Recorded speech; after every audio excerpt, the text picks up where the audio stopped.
अब सुमिरन मदना में चले गए।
स्वाहा स्वधा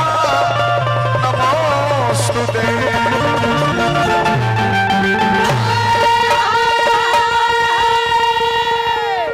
प्रेम से बोली बाबा भूतनाथ की।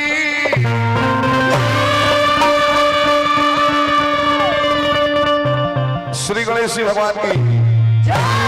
रामचारू भैया की, कृष्ण कन्हैया की, शारदा जी मैया की, गुरुराज मैया की, धरती मैया की, अपने अपने गुरु गोसैया की, अपने अपने बाबू मैया की, आयोजन करोैया की, श्रोता मैया की, स्वरूप के बाबा कृष्ण मैया की। यह सुमिरन मदना स्तुति चिरोरी गुहार पुकारा धना प्रार्थना रिक्वेस्ट विनती नहीं हो रहा। यह है मोटरसाइकिल हिजा तो मंदिर लोकल उतर हो कने के भैया आंख बंद कर ले तले मुड़ी झुको अपना इष्ट देवी देवता के फिगर हृदय में आ गई। यह सुमिरन आंख बंद कर जला कि संसारिक चीज लौके ना ऐसे कि जितना लौकत हो कुल नकली है नस्वर जो आंख से लौकत हो नस्वर हो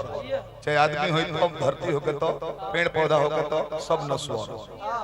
तो आंख बंद कर जला कि संसारिक चीज ना लौके आ हृदय में इष्ट देवी देवता के ध्यान हो गई। यह सुमिरन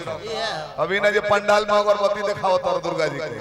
ओम जयंती मंगला काली पीछे घूम घूम देखता रहो कि चमड़ा का नए जूता खोली तो हवाई चप्पल छोड़ के वहां टाके चल देती हूँ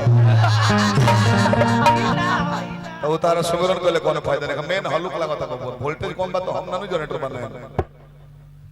बढ़वा लो है मैं देखो है मैं हमारे लोगे सुनाओ एगो से दूगो सुमिरन तब चाहिए ऐसा अश्लील सुमिरन से शुरू कर दिल सारवा कहत है कहले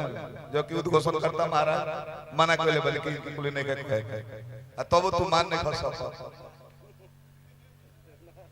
ना जीवन में नहीं मान सकता